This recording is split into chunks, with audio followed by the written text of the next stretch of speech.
Harbor, like an iceberg, is 4/5 underwater. And underwater is where the trouble usually lies. In construction in the first place, and later in repairs as time and the sea take their toll. The day started with the same two routine jobs ahead of me. One, checking the harbor damage. Two, teaching my new assistant about it as we went along.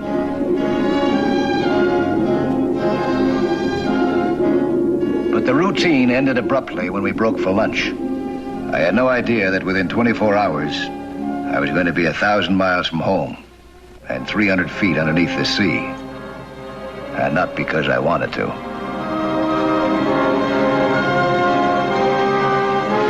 There's a funny thing about trouble. You can always feel it coming.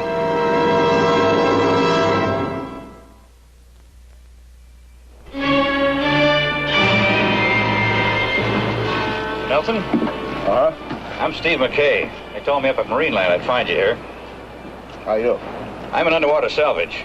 This is my partner, Ed Romer. Glad to meet you, Mr. Nelson. Mr. Riker. Mr. Riker? Mr. McKay? Over.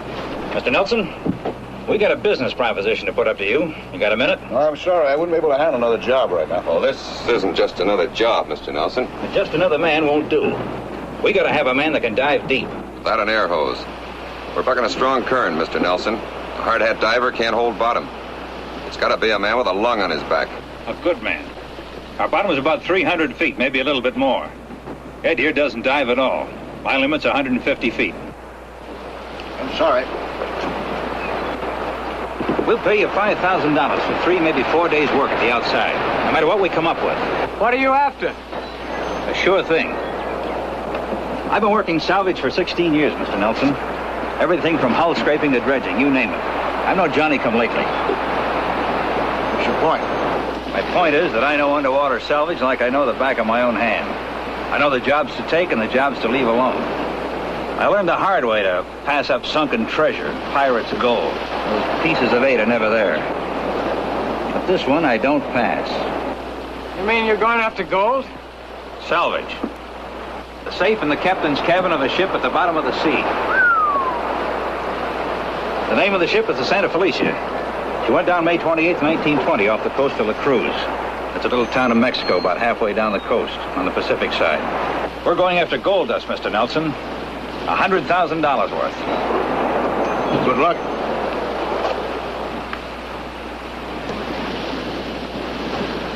Make that $5,000 I offered you a bottom figure, a guarantee.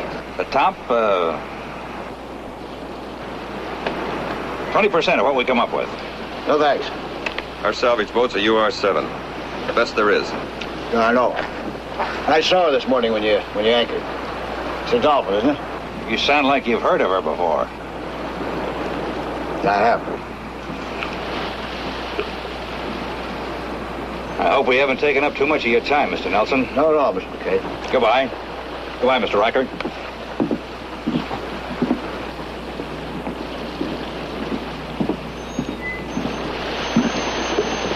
Wow. I don't get it, Mike. Didn't you want that job? No, and for a good reason. A buddy of mine once dove for McKay up in Alaska, and he... I'd rather not talk about it, believe it or not. Of course not. I was just wondering. Hey, how come you got all dressed up? Well, I thought I'd go in town for lunch today. Ready? Nobody else. I'll see you, Mike. Now, you'll be back in an hour now. Don't get sidetracked. All right.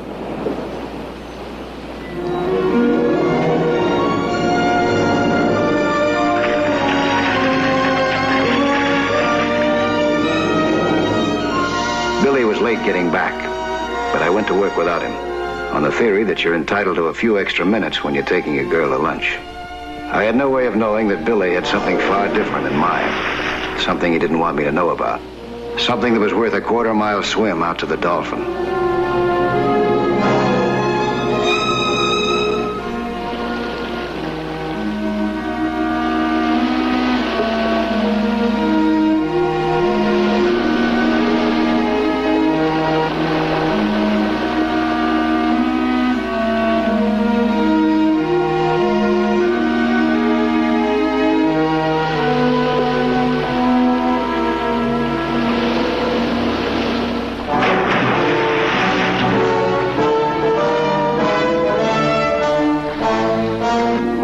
accomplish there, I was to learn several hours later when, after completing the day's work, I came back up to the surface. By this time, I was good and worried about Billy's absence. It wasn't like him to goof off. Mike, Billy took that job you turned down in Mexico. Oh, so that's what he's been up to, huh? Look, they're going now. He talked to them on their boat this afternoon. Then he came to see me. He said you didn't want to take the job. Did he tell you I had a reason? Yes, we argued about it. I said he shouldn't go unless you did. And he said that he was doing it for us, that we'd be able to get married and have our own home with the money that he'd get from the job. Oh, Mike, I'm so afraid for him. Take it easy. Take it easy. We'll do something. What, Mike? Something. La Cruz is a sleepy little fishing town, fringed with palms and lapped by the Pacific. But the crew of the Dolphin wasn't really interested in the town. Well, Billy boy, treasure of the Santa Felicia should only be about a mile away from us now. Well, I'm ready. Why don't we start? Take it easy, Billy. We'll start in the morning. Let's get into La Cruz and get those supplies while the stores are still open.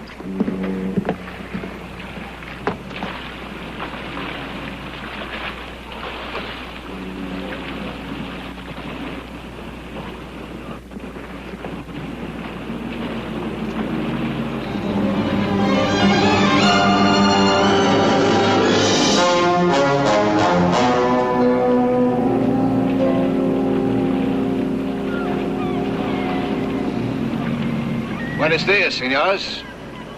Welcome to La Cruz. What are you doing here? I thought you didn't like our proposition. Well, I had a change of heart. How'd you know we were in La Cruz? You told me, remember?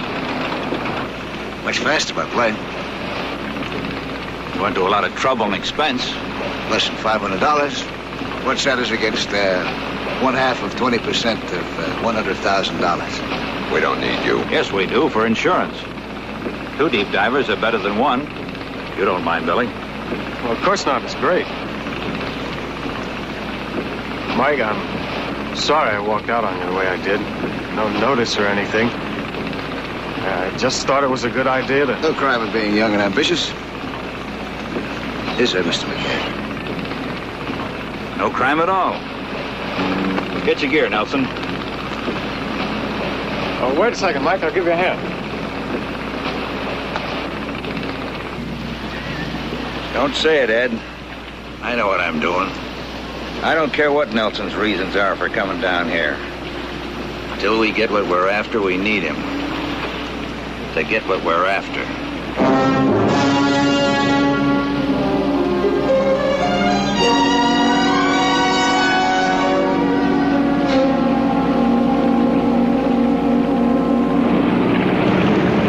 Information boils down to this. After a month of questioning everyone we could find who actually saw the Santa Felicia go down, we came up with 2 witnesses, each of them pretty reliable, and each of them a good distance apart, who had something definite to say about where the boat sank. Now, the lighthouse keeper here at Point A took a bearing at the time, and he said it was almost directly north-northeast. Actually, it was 24 degrees. Now, over here at this Point B, there was a fisherman mending his nets, and he said he saw the ship go down, and it was in a direct line with some rocks off the end of this spit of land. And we shot an azimuth from this point right along this line. It's almost directly northwest. Actually, it's 313 degrees. Now, when we start searching, we'll ride out along this line. We'll have a man here at Point A on a theodolite. That'll be Ed up there. And he'll keep us on this north-northeast course, this 24-degree course. And over here at Point B, we'll have another man on a theodolite. That'll be you, Billy. And he'll be shooting along this 313-degree line. And when we ride into your sights, we'll be at the point of intersection. We put out a marker, boy, we're in business. We start diving. Sounds easy enough. Well, don't let this diagram fool you, Billy. This is only the center of the search area. Well, how far out does the search area extend? To the Santa Felicia.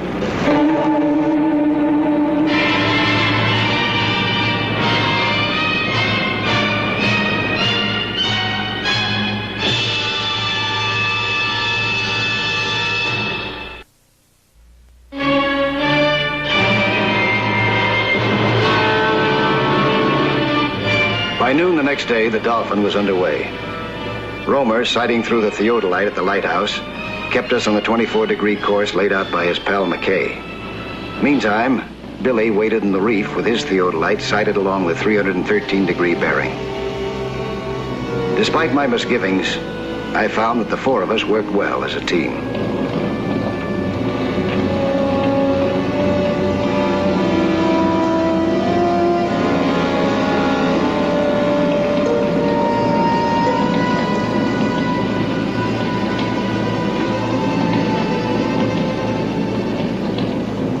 Little port side.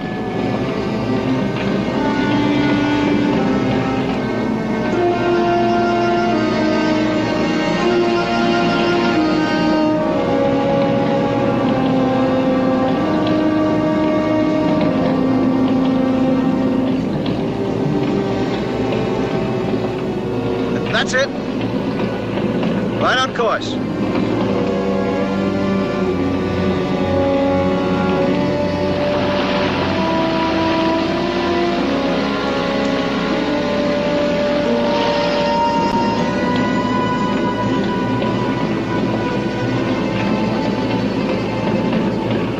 Little starboard.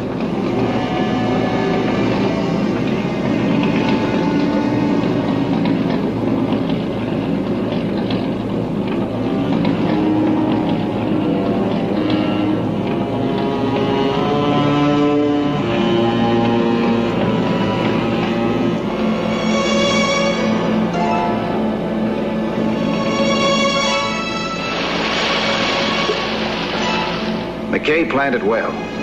As we came into Billy's sight, I got the signal and dropped the marker buoy. That's it.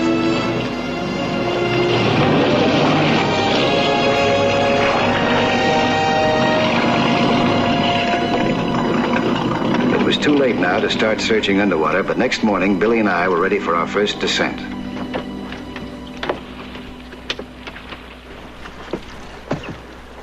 Billy, I told Betty that I was coming down here.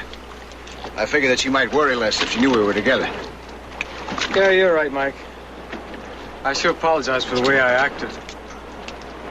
I did get you down here, though, didn't I? I think you're gonna thank me for it, too.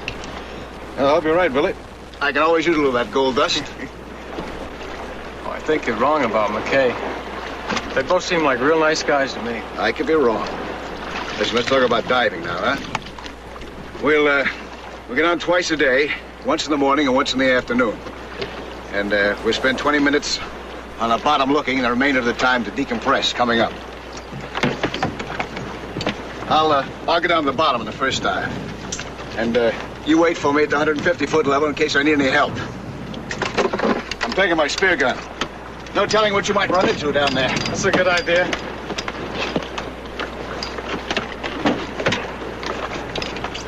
We're going in. Good luck.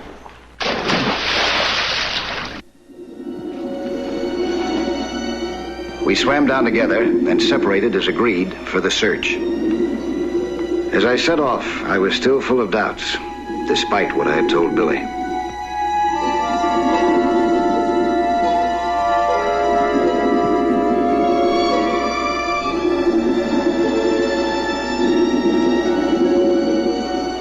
Whatever McKay's real plan was, he was still following through on this part of his agreement. While we were on the bottom, he came down the guide line to 150 feet to wait for us.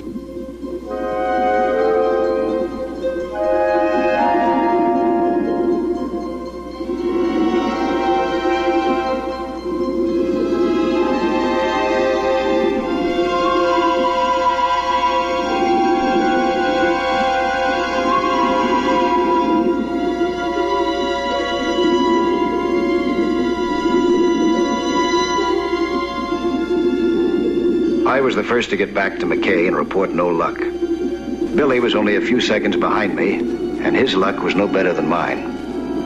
Decompressing slowly, the three of us started back to the surface. Though McKay had been smart enough to warn that our buoy was only the center of the search area, we hadn't made any progress after 2 more dives. All of us were playing it straight. McKay and Roma doing nothing to arouse new suspicion, and I doing nothing to suggest to Billy that this wasn't the happiest of all possible treasure hunts. We continued to follow the same dive and search plan.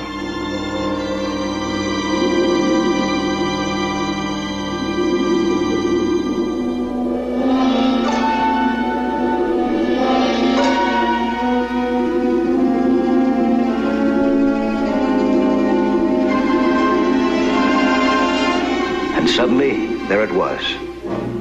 A skeleton of a ship. A playground for a school of fish.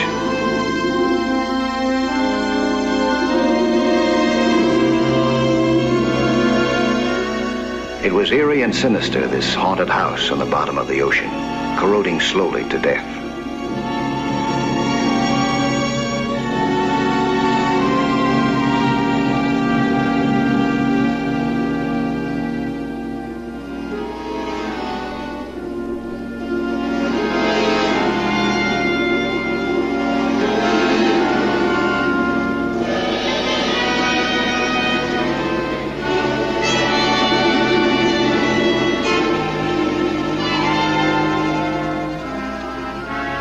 I swam through it to confirm that she was indeed the Santa Felicia. And then, with time running out, marked her position before starting up.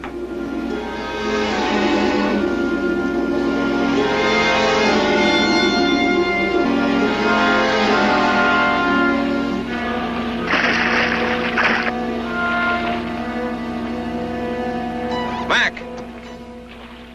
Marker buoy!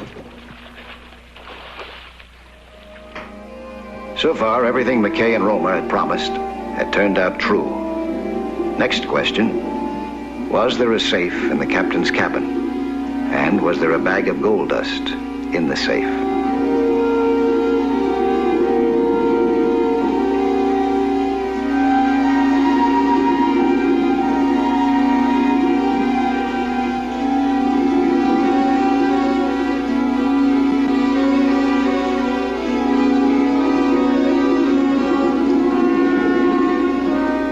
The safe was there, all right, and it had been built even more sturdily than the ship itself. After decades in the bottom of the sea, it still remained firmly locked.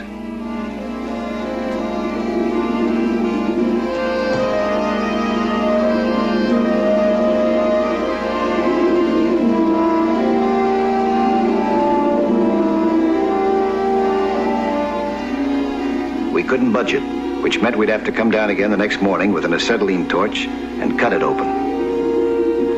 If ever McKay was going to make a move, this had to be the time. And it was. What's the matter? Hello, my regulator doesn't work. Steady floor. Must be in my high pressure block. Take a little while to fix it. How long? Well, depends what I run into. Might be an hour. I don't want to wait that long. I want to get at that gold dust. I don't want to send Billy down there alone.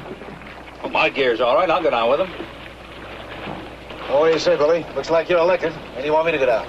No, I can make it all right. It shouldn't take you long to cut through. Probably half rust anyway. I'll meet you at 150 feet. Good enough. Got that torch ready? Sure.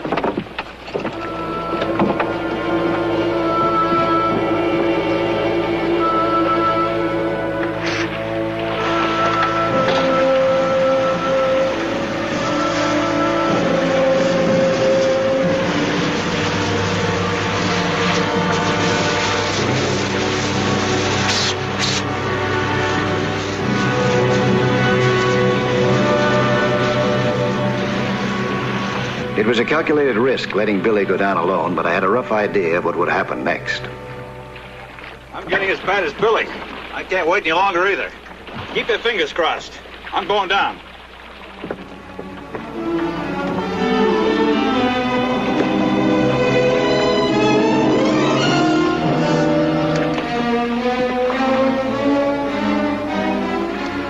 Well, all we have to do now is wait, huh? That's right.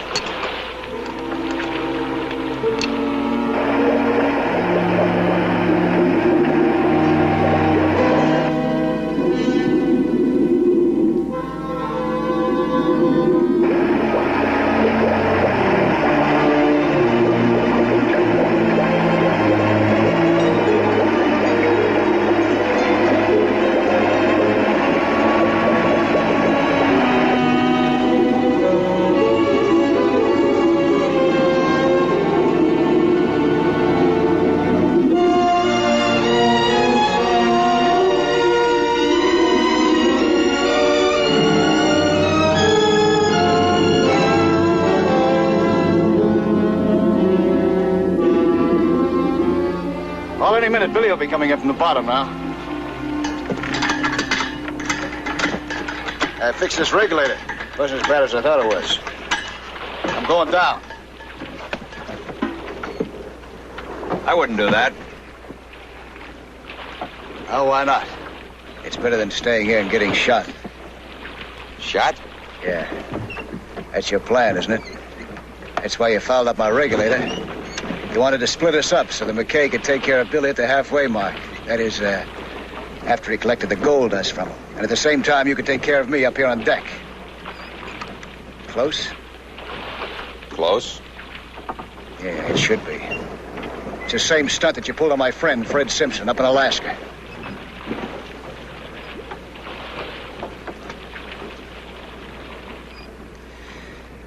I didn't only spy on you last night, Romer. I fouled up some equipment, too. Go ahead, try it. I took out the firing pin.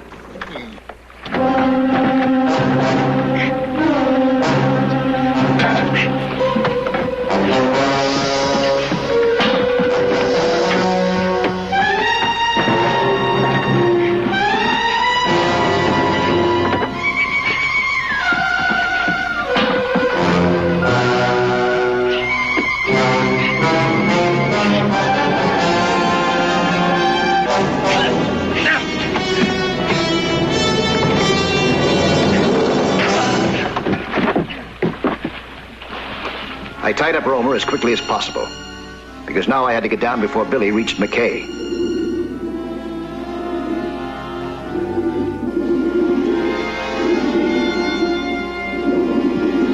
I was a few seconds too late.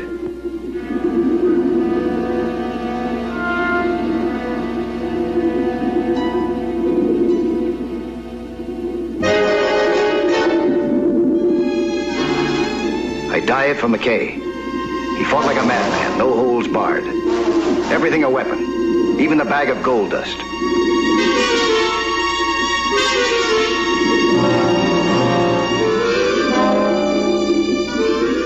Billy grabbed the gold, and McKay lost interest in me.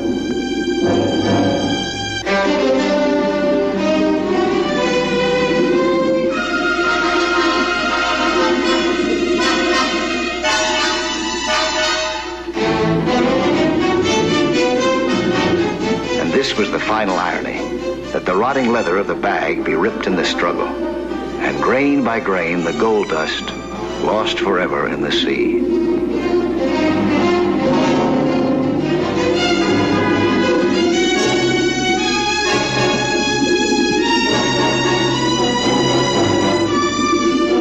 Most of the fight was out of him now. We took McKay topside and tied him up in the cabin with Romer. They're probably thinking of all that gold dust they spilled into the ocean. I'll tell you, the next time I think I've got all the answers, I'll just remember this little expedition.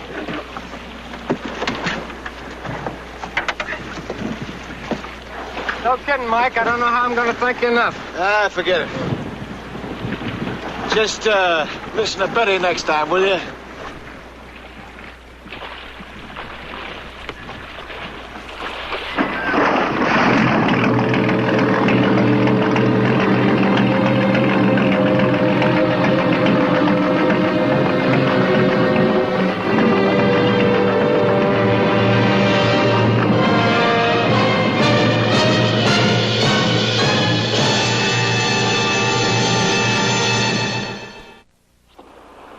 Hi there.